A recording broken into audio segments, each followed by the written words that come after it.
like Jen mentioned, our speaker needs an introduction on Mississippi. So I'm going to go ahead and pass the mic over to Mike. The floor is yours. Thank you very much.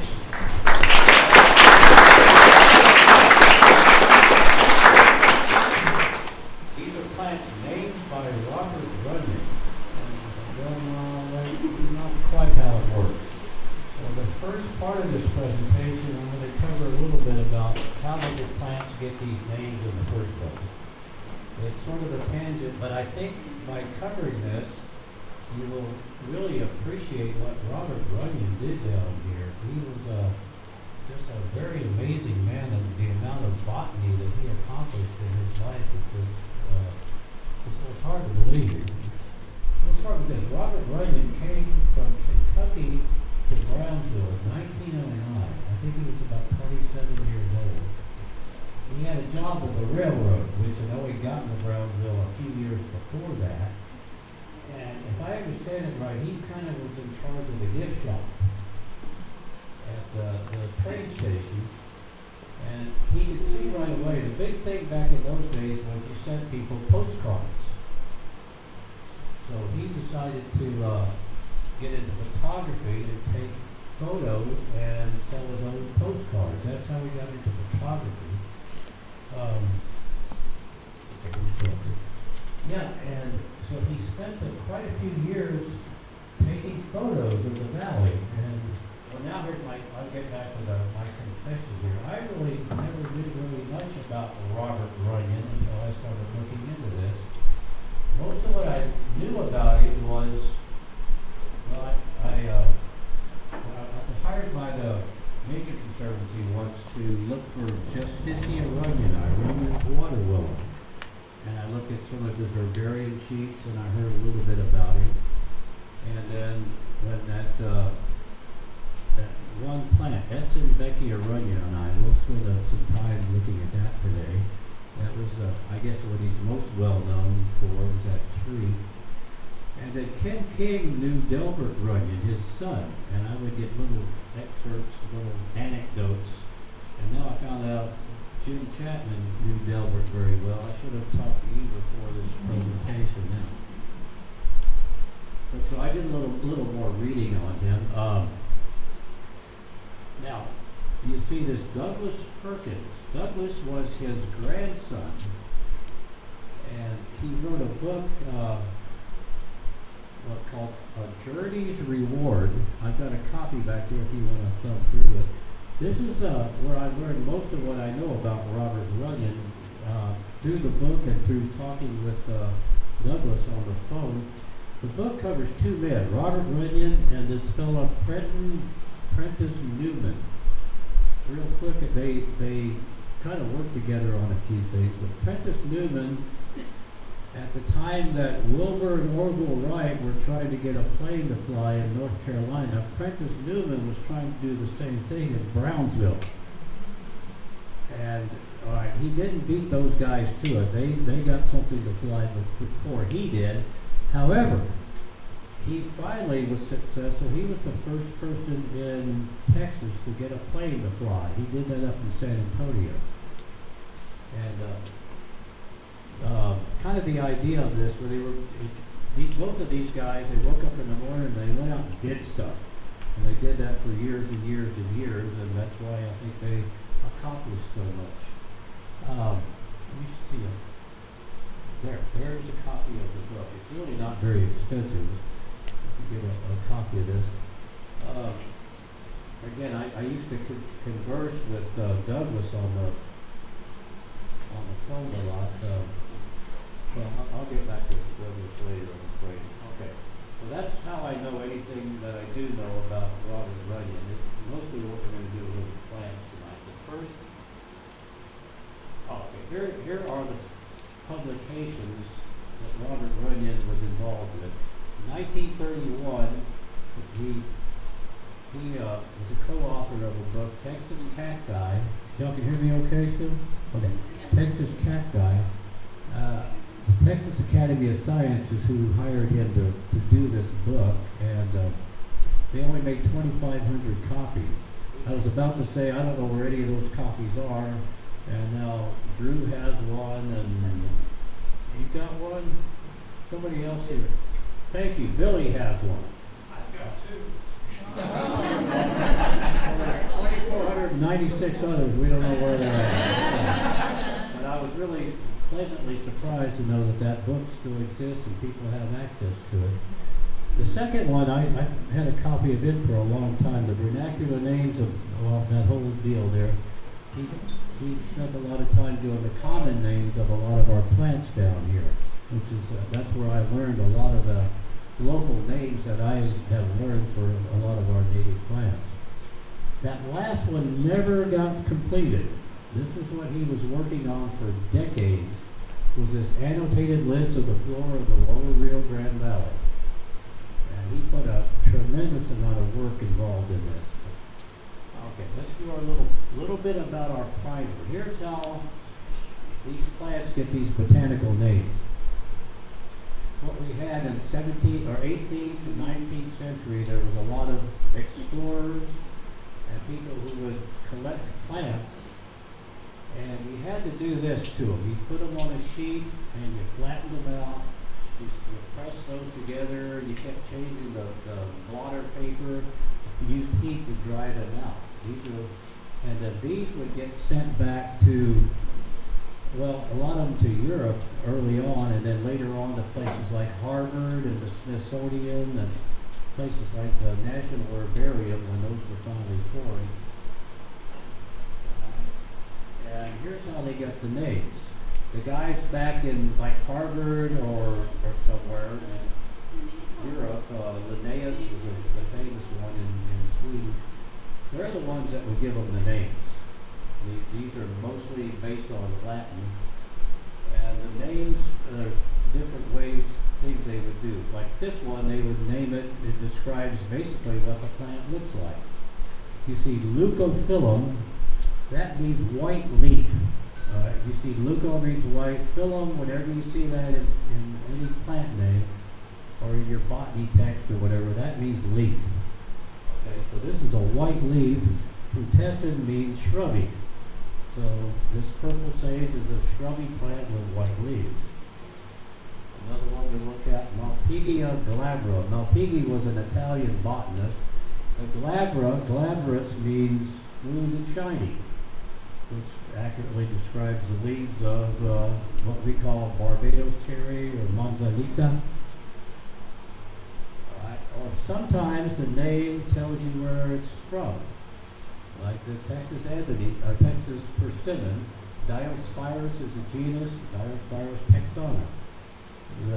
There's another Diospirus further to the east called Diospirus virginiana.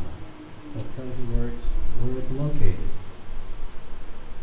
Okay, now you see those long Latin names. How in the hell am I supposed to pronounce that? Well. All right, before I get too far in this, do the best you can, okay?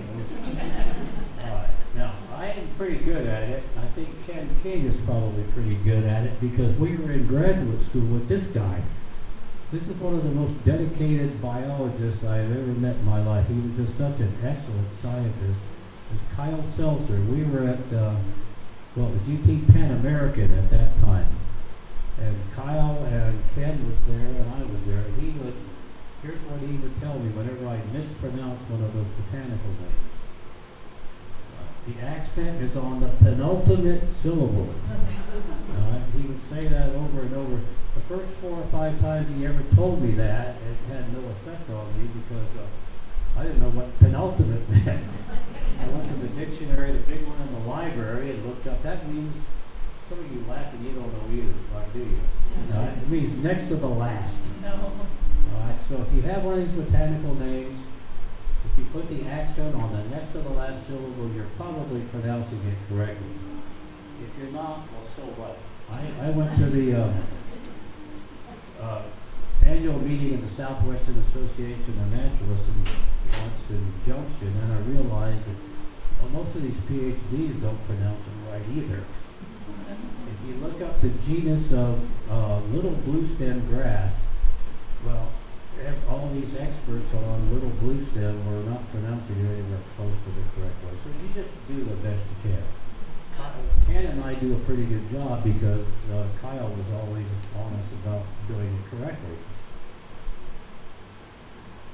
Okay, now, sometimes the names of the plants are given to honor some botanist. Okay, that's where I'm leading with this. Down here, the first botanist to really come through here was Jean-Louis Berlandier. He was at the University of Geneva, and this Augustus de Candolle was like one of the top botanists in Europe at the time. De Candolle contacted the Mexican government and got Berlandier a job basically as a naturalist to go with their boundary commission to go up into Texas. They left in 1826, and he passed through this area in 1827. And he was in Texas for a number of years, and he never went back to Europe. He ended up being a pharmacist and a doctor in Matamoros. And he never went back, but there's a lot of names of things around here named after him. You may be familiar with that one. The Fiddlewood, Cytherexulum berlanderi. And there's quite a few other plants actually around here. And also, I thought this was interesting. The turtle, or Texas tortoise, is Gopherus berlanderi. There's a fish also that has his name, but honors him. This gentleman here is, this is Ferdinand Jacob Lindheimer. He's the father of Texas botany. He got to Texas the day after the Battle of San Jacinto, as a matter of fact. And he later on was one of the founders of New Braunfels. And he collected plants and sent them off mostly to Harvard for decades. Plants, a lot of them from Central Texas, but some that are all around here. There's I think about 40 different plants that honor Ferdinand Jacob Lindheimer. There's one, Gara Lindheimer. Okay. Now, a little bit about why we have to have these long names. Well, the problem with common names is in different places say that there be plants that are not even close to each other that have the same name. Here's one example I'm giving. This is redbud. This grows around here. It's called redbud because when the flowers are closed, the bottom side of the petals is red, and so they look red. Well, here's what this plant looks like. There's our redbud. That's what it looks like around here. Growing, like say, along the arroyo or somewhere. If you go to Central Texas, here's what your redbud looks like. Yeah, it's a very different plant. And the one I see misidentified a lot, just a little tangent here, is manzanita. Okay, if manzanita, I showed a picture earlier, Malpighia glabra. That's our manzanita that grows here. But I see the mistake that folks make is they go onto the internet and they type in manzanita, and they get this much bigger shrub that grows in the high desert. Like you'll see it if you go to the Grand Canyon, up in that brush there. It's a very different plant, and I'll see that Latin name used for our plant here from time to time. Okay, now we'll get to Mr. Oh yeah. Don't be intimidated by the names. You can't pronounce them and all. You do it all the time. Don't sell yourself short. You say rhododendron, philodendron, bougainvillea, all that. If you can say those names, you can say lugophyllum, hibiscus. Yeah, again, it doesn't take much to be okay with that. All right, now, I'm going to cover some plants named after Robert Runyon. All right, I'll show about a dozen of them. He had 17 named after him. All right, I'm going to back up just a little bit. Back here. All right. Mr. Berlandier, he sent about 4,200 of those herbarium sheet kind of specimens back to Europe. Okay. Lindheimer sent several thousand, I think 5,000 or 6,000 if I recall correctly. Okay. We're going to get to Robert Runyon. 8,250 of those things. He collected plants and put them on those sheets and dried them out during his lifetime. About 4,000 of those are at the University of Texas Herbarium in Austin. That's, again, to emphasize just how much work this guy did. He spent a lot of time in the field. He spent a lot of time preparing those herbarium sheets, just a tremendous amount. I started with this one because this is like probably the most common plant that bears his name around here. It's Ruellia, what we call it, wild petunia, Mexican petunia. I put two names there, Ruellia nudiflora variety Runyoni, and the other name is Ruellia Runyoni. Well, you might encounter this and say, okay, which one is it? Well, it could be either one. All right, they're both valid names. Here's what it is. If you think that the wild petunia growing around here is a variety of Ruellia nudiflora, well then that first name is the proper valid name for it. If you believe that this is indeed a completely separate species from Ruellia nudiflora, well then the valid name is Ruellia Runyoni. The point I'm trying to make is a lot of these names about, you get an argument with somebody, what's a matter of opinion? Right? There are lumpers. A lumper would put them both as Ruellia nudiflora. A splitter would say, well, no, they're two different species. And that's something that's constantly changing with the time. People will accept one guy or another, but a lot of it's opinion. Okay? I like this one. Allium Runyoni. Allium is the genus for onions, garlic, leeks, chives, all of those are alliums. This is one, you see it in the sandy land. I don't think I've seen it in Cameron County before. The road to Port Mansfield, and that sandy land, I've seen it up there, and I've seen it in Starr County a few times. But yeah, Runyon's onion. That's a common name for that. If you look at that flower, it's not a very good photo. Well, it's a pretty good photo actually, but generally with this one, the white petals, but then you can see a little bit of the veins are a little bit kind of purple or pink. That's the way I can tell this one from other alliums. I like this one, Rio Grande Vervain. That's Verbena Runyoni. This one, I don't know. Ken's back there somewhere. He can straighten me out on it. I have a hard time telling this from that Verbena halei. But I may be wrong about this, but Verbena halei I think is more of an annual and it dies off. So if I still have one of these in a pot at the nursery and it's like this time of year, it's probably Verbena Runyoni. Alright, and this one, stinging nettle, the Orchidea. It's a variety of the Urtica shadodryoides. This is the one that about January will start showing up. We have it in the nursery because, well, it has some, I think it's a host plant for some butterfly. I've had people drive down from Houston to buy this. We try to keep it where it's, you're not going to bump into it in the nursery much. It stings, but it's more annoying than like being super painful. It's just, really annoying. You run into it from time to time. That's what build it up a little bit. You break those little hairs and there's some kind of toxin that sticks into you. I've always been fascinated by this plant, daughters. Daughters are these parasitic plants. This one, the Cuscuta Runyoni. I see this mostly, it seems, in the southmost area, but it's a complete parasite.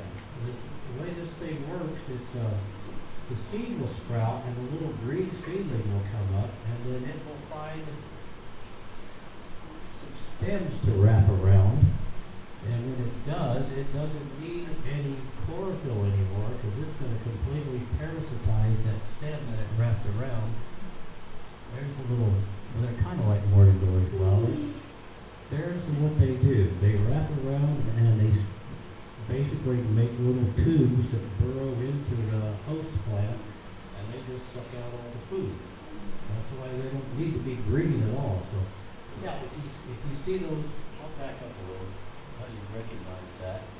you're out in the woods somewhere or in the brush and you see that. Well, that's a parasitic plant. The dotted.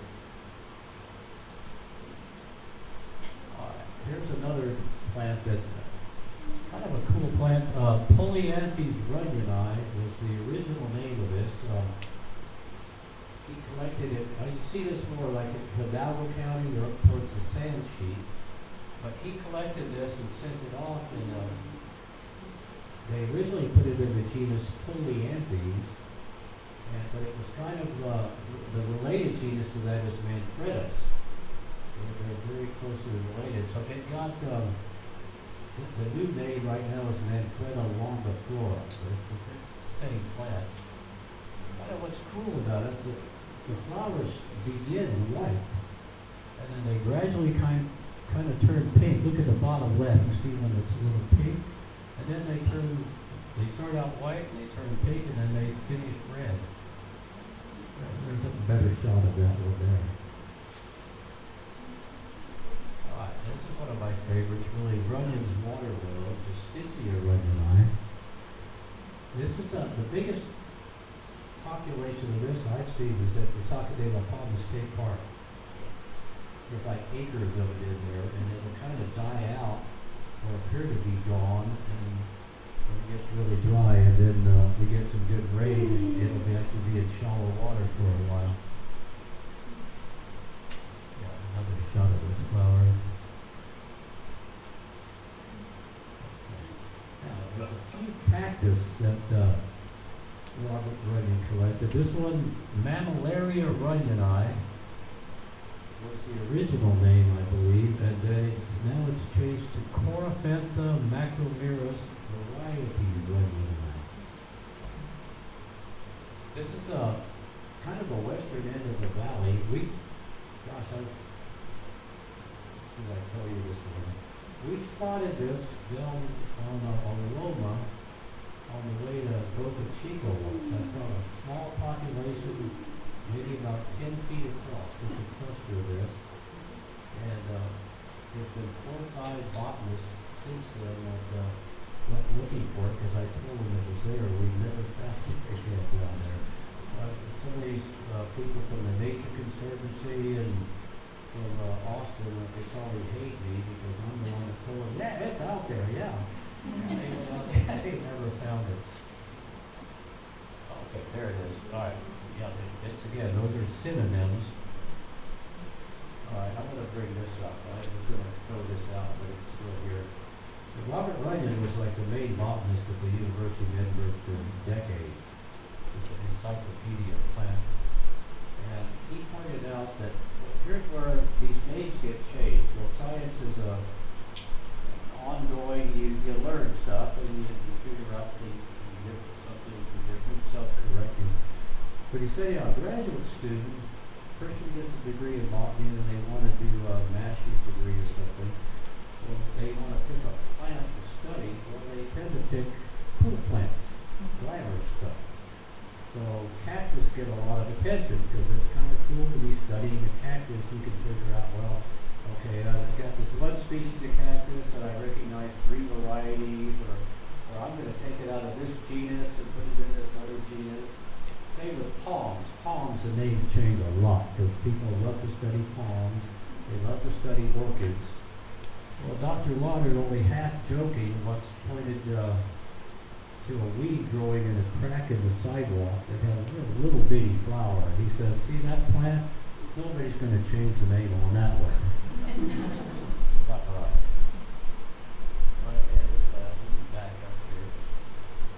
Oh, we got Mammillaria runyoni. Well, the guys, Britton and Rose were the guys that named all the cactus, and they named Mammillaria runyoni to honor Robert Runyon, and they had another Mammillaria. Trying to figure out, well, what name can we give it? We want to honor him, so they used his first name, Robertii. So there's a Mammillaria runyoni and a Mammillaria robertii. This one is further west, probably just around Starr County. This plant here is interesting. There's some over there on the. Dan, you brought some, right? Yes. Thank you. Yeah, I brought one. Well, I don't go into it, but I have some others, but I don't have them anymore. This is Echeverria Runyon,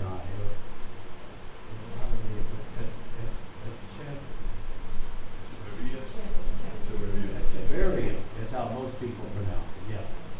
I pronounce it Echeverria, but what the heck, right? All right, this one, Runyon, this is an interesting plant in let me go back to that. Well, let's hear it. This is the guy that it was named after him. He was studied, went on plant expeditions in Mexico in 1780s, 1790s, back when it wasn't called Mexico back then, it was New Spain. And this genus was named in his honor, and I think his name is Echeverria. Well, I've always called the genus Echeverria also, but I'm like in the minority. Everybody else says Echeverria. Okay, there's the flowers on it. It's really a striking plant. This is particularly interesting in that Robert Runyon found this plant in a garden at a house in Monmouth in 1922. In 1935, an expert on that family of plants, the Echeverias and stuff, 1935 said this is a new species. This has never been described before. And then the deal was nobody knew where it occurs in the wild. And so there's this plant, it was known from a garden in Matamoros, and that was it. It wasn't, this is 1935, it was made. In 1990, some guys finally found some growing out in the wild somewhere in northeastern Mexico. But for all those years, it was just, this thing from this garden in Matamoros. Turns out it's real easy to grow. And you can buy them on eBay, they're cheap. Apparently there's a lot of them for sale, so it's not some plant hard to come by. Here's even a different variety. It looks like the leaves are upside down, the topsy-turvy. That's kind of a cool one.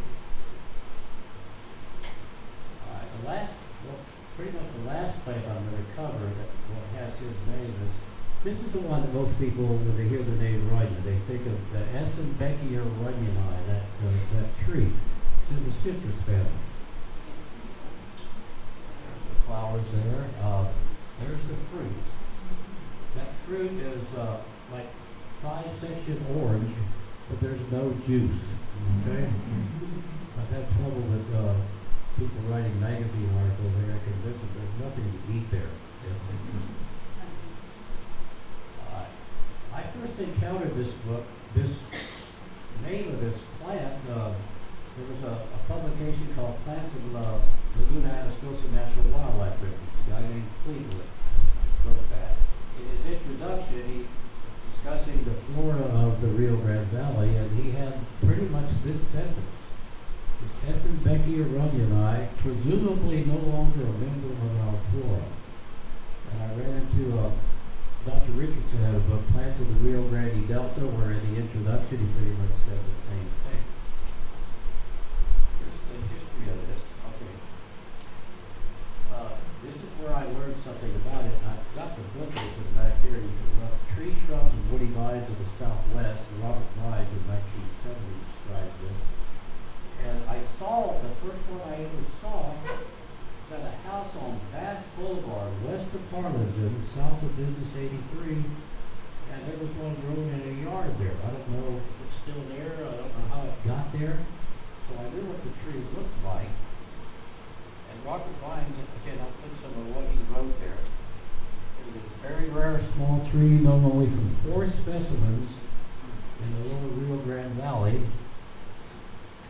And according to Douglas Perkins' book, well, let me go to this next thing. Those 4 trees were discovered in 1929 by a guy that was I think he was a citrus expert. He contacted Robert Runyon in Brownsville, who went out and visited.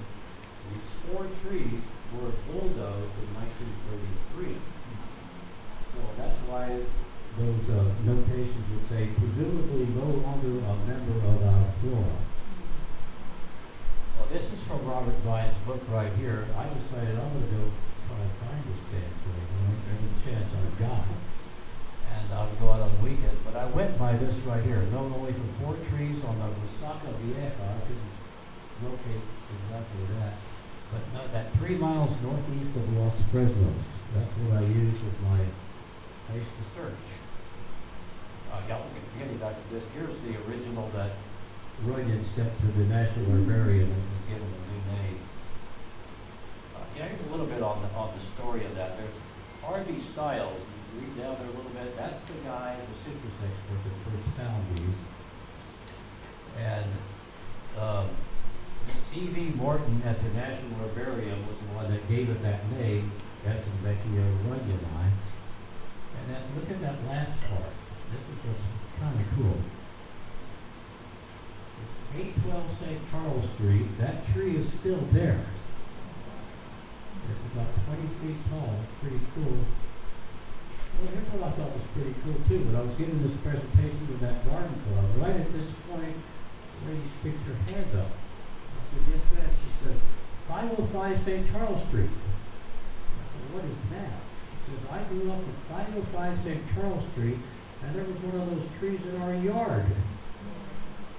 So I don't know, I'm going to give some of these young students extra work. I think they should maybe walk through the old neighborhoods of Brownsville and see if they can find any more of these trees.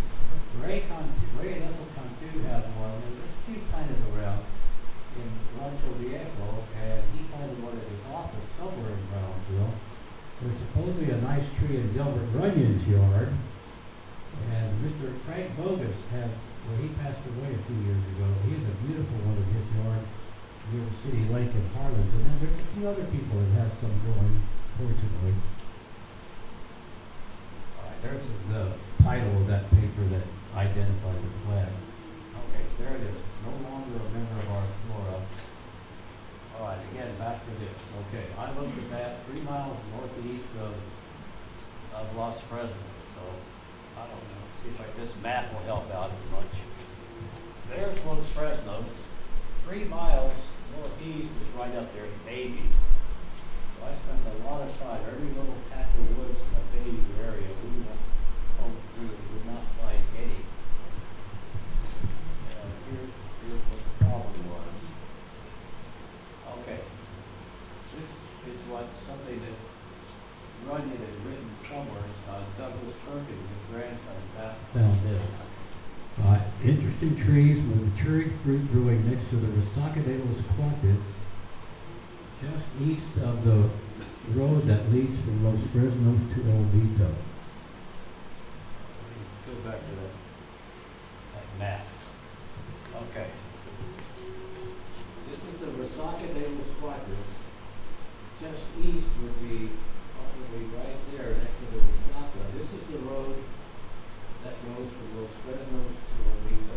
So that's where these 4 trees originally were. That's 3 miles northwest of Los Fresnos. I think maybe Mr. Vines kind of got east and west mixed up and had me on a several year night hunt all through the woods and with a Bayview. That's all right.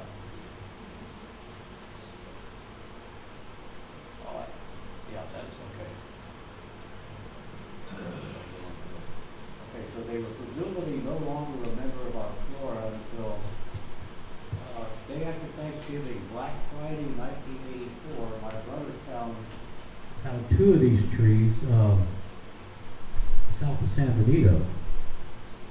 Okay, I went out the next day to those woods and found another one. And okay, I'll show you where these were. There's where the original ones were, right there. Here's the road that the expressway cut off to Los Fresnos. If you go this direction west, right over here, it's called the Rice Tracks. That's where we found those trees. And from reading Douglas Perkins' book, in the 1930s, a farmer there at right at the cutoff where you turn to go on Highway 100. That's called Russelltown. That's the old name for that area. There used to be a cotton gin and everything right there. This guy contacted Robert Runyon and says, I found some of those trees on the Resaca del Rancho Viejo. That's the Resaca there at that rice tract. So I think, and Robert Runyon and he went out and visited. I think Robert Runyon had seen those trees that my brother found, but like 40 years before that. We don't know for sure, but that's about the only ones that have been found there. Looks at that tree. Okay, yeah, 2005, Chris Hathcott with Fish and Wildlife. The way I understand it, he had a bunch of personnel and they all got like 30 feet apart and they walked through those woods where my brother found those trees and he said they found about 15 that are in there. So that's kind of nice to know. The Fish and Wildlife Service, right after we found those trees, they bought that huge block of land. It's called the Ranchito Tract. I think it's 2,400 acres, and I think they bought that. I understand. Well, this is a way we could preserve those trees. Now that covers the plants that I didn't cover every single one named after Robert Runyon, but there was a few others of grass and a few others. A couple of other things that are interesting. There's some other plants he was the first one to find. They didn't get named after him. This one is. He was on the King Ranch near Armstrong around a little ephemeral pond. He saw this plant here, Neptunia plena. It grows in the Caribbean islands, but it had never been found in Texas. Well, in 1938, he found that, and where's Ken? I'm going to have to need Ken's help here. Thank you, Ken. Okay. What year did you guys find it? Like 98 or something? Okay. About 60 years later, Al Richardson and Ken King rediscovered this plant on the King Ranch. I thought it was pretty interesting. Yeah, there's a line. I told Ken he'd be in here. All right. He found this plant growing in some clay soil, Selenia grandis, in 1938. This is what I'd see in the books, but I never saw the plant around. And this was rediscovered, I think, in a vacant lot in Arlington by Christina Mile. And I had never seen the plant. Once she found it, well, we started noticing in other places. She found that. So the title of this thing was something about this is a legacy, Robert Runyon's legacy. Well, I think all of y'all are basically carrying on Robert Runyon's legacy. You get out and you walk around and you see some plant and it ends up being rediscovered, or you guys might find a new one, something like that. So, yeah, as far as a legacy, Eduardo is doing the same thing across the border here. The Native Plant Project, I think that's part of Robert Runyon's legacy. I didn't mention this earlier, but in this book, he does mention the Native Plant Project. At one point, he mentions Joe Eidecker. Of course, Ken King's like a star in this book. Yeah, I think that's the part about, I don't know who added that to the title, the legacy. I think you guys are the legacy for what he did. But again, he was just an amazing man. I think there's probably enough about him somebody could do a whole presentation without even mentioning the plants as to how many different things he did. But that's what I've got. I'll leave it open for questions if you don't have any.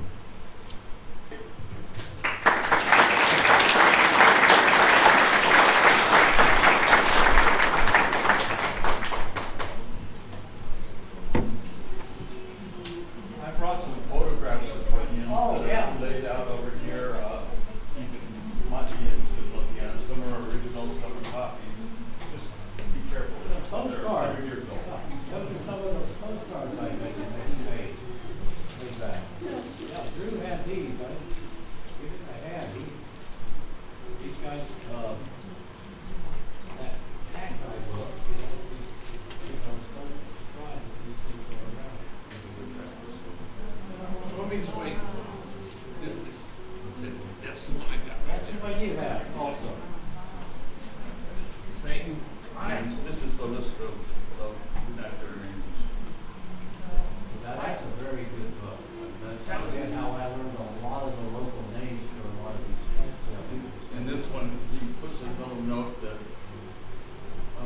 nature groups are permitted to make limited copies, if they're interested. So he allowed people to, great place.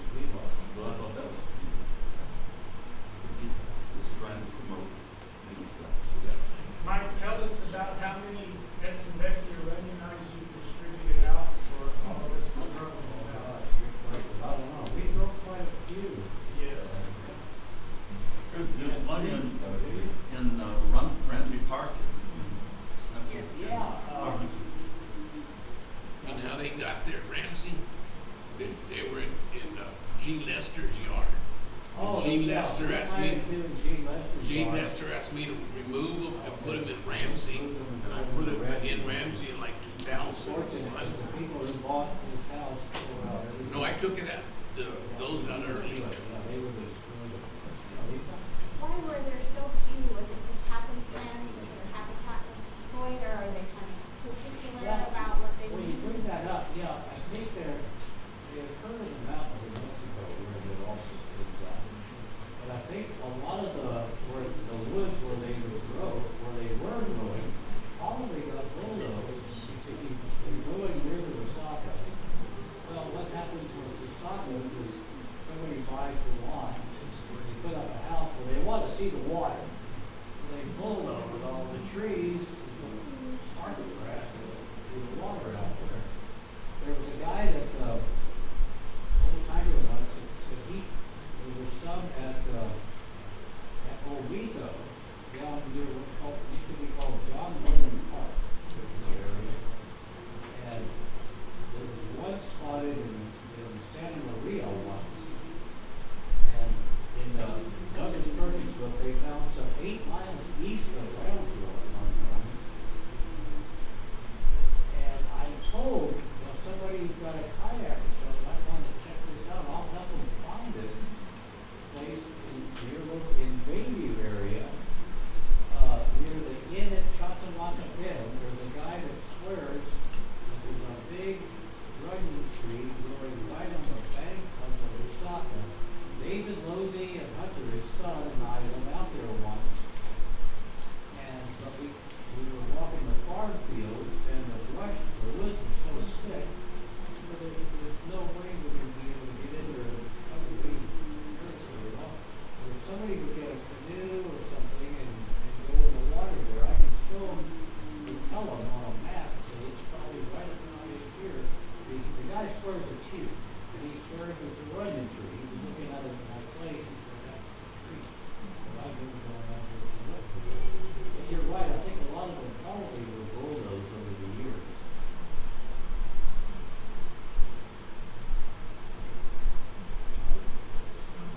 Very interesting. You need to show me where it is. Yeah, you're right there. Yeah. You're very close to where yeah, we can do that. How far does it propagate? Well, when we first started growing some, what we noticed, the trouble we had was the damping off disease. We had to keep them real dry, but then there was a fine line where we don't, they get too dry. What I did early on was use sulfur powder, and I'd scratch out down about this deep around the seedling. Sulfur powder in there, maybe keep them fresh after eating. That seemed to work. Once they get woody, they're pretty tough. But then some people who got them from me, they didn't work because the way they like to grow is you let them dry out a whole bunch. They start to wilt, you get the hose and you water them a whole bunch. And then don't water them again until they get really dry and start to wilt. We found that if the water, if the soil in the pot stayed wet all the time, they wouldn't grow and eventually they die.